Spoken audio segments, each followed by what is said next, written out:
Gas line নাই। আমরা চাই দ্রুত যদি আমাদের সরকার গঠন করেন তাহলে আমরা বরিশালে দ্রুত গ্যাস লাইন যেতে পাইতে পারি সেই ব্যবস্থা করি। এবং আমাদের বরিশাল দক্ষিণ অঞ্চলের মানুষ অনেক বেকার বেকার এগুলোকে আমাদের বরিশালে আমরা যাই মিল কারখানা গার্মেন্টস যাতে আমাদেরকে অন্য কোনো দেশে পাড়ি জমাইতে না হয়, পরের উপরে নির্ভরশীল না হয়। আমরা এই প্রত্যাশায় কারণ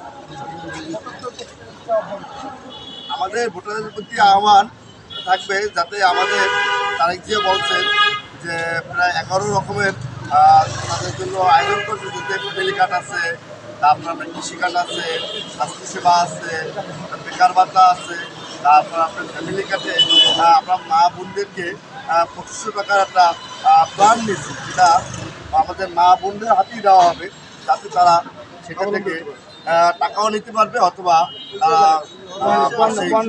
অনুষ্ঠানের খাবারের আইটেম আছে এগুলো নিতে পারবে।